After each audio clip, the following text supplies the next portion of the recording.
tous et bienvenue dans cette première de Vienne Actu. Au nom de toute l'équipe de Vienne TV, je vous souhaite une très belle année 2018. Chaque semaine, on va se retrouver pour parcourir l'actualité du pays viennois.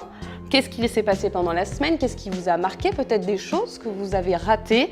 Ce sera notre rendez-vous d'information hebdomadaire avec, vous le verrez à la fin de cette édition, un petit coup de cœur pour votre week-end. On commence d'abord par un coup d'œil sur votre météo. On dirait que le soleil va enfin pointer le bout de son nez ce week-end. Après une semaine maussade, Météo France annonce des éclaircies sur le pays viennois avec certainement encore quelques averses ce dimanche, mais rien de bien méchant. Le mercure va par contre légèrement baisser. 7 degrés à Vienne samedi, 6 à Diemose, 8 à Condrieu et Ampuis. Les températures devraient même être négatives le matin. Préparez-vous à gratter les pare-brises. Profitez quand même de cette accalmie. On dirait que la pluie sera de retour toute la semaine prochaine. Et on reparle météo dans cette actu de la semaine. Vous l'avez certainement remarqué, le Rhône a atteint des niveaux très hauts. Il a même été en vigilance crue en début de semaine. L'île Barley a été complètement inondée en début de semaine. Tout est rentré dans l'ordre, mais attention quand même à ne pas trop se balader au bord du Rhône sur les berges, surtout sur la rive droite. L'actu cette semaine, c'est aussi les vœux du maire de Vienne, Thierry Kovacs, ce mardi soir, des vœux un peu particuliers puisqu'ils ont été faits dans la toute nouvelle salle du Manège à l'Espace Saint-Germain, une salle qui accueillera des concerts, des spectacles, des salons avec une capacité de 800 places assises et 1600 debout. Le premier événement aura lieu fin janvier avec le salon Intervin.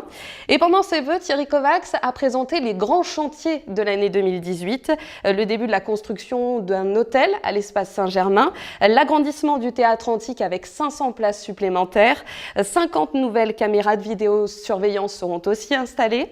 Et puis, vous serez amené à vous exprimer sur l'avenir du cours Romestan. Est-ce qu'il faut enlever le terre-plein central ou est-ce qu'il faut élargir les trottoirs? Vous aurez besoin de donner votre avis normalement dans les prochains mois. Puisqu'on parle concertation, sachez aussi que vous avez jusqu'à lundi pour donner votre avis sur les rythmes scolaires. Est-ce qu'il faut passer à la semaine à 4 jours ou rester à 4 jours et demi à Vienne? Vous avez jusqu'au 15 janvier pour vous exprimer auprès des écoles viennoises.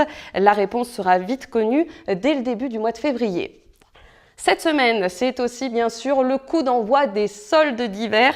6 semaines de bonnes affaires dans les boutiques du pays viennois. Profitez-en, à partir de l'an prochain, elles seront réduites à 4 semaines. Les commerçants l'ont demandé, le gouvernement a validé cette décision il y a quelques jours. Allez, on termine avec mon petit coup de cœur culturel du week-end, le mois de l'Arménie qui va finalement durer 2 mois à Vienne. On célèbre les 25 ans du jumelage avec la ville arménienne de Goris. Une grande exposition a été inaugurée ce mercredi jusqu'au 31 janvier au premier étage de la salle des fêtes. 3 regards sur l'Arménie d'aujourd'hui. 3 photographes ont donné leur vision de l'Arménie. L'expo passera ensuite par le 30 et le cinéma Les Amphis. Et puis il y a aussi tout un programme d'animation pendant ces 2 mois à Vienne. Ce samedi, vous pourrez par exemple découvrir le livre Gourmandise d'Arménie à la librairie Luciole et au restaurant Les Frangins. J'espère que cette première de Vienne Actu vous a plu. On se retrouve ici, même heure, tous les vendredis pour un petit tour d'horizon de l'actualité locale. Je vous souhaite un très bon week-end et une belle semaine.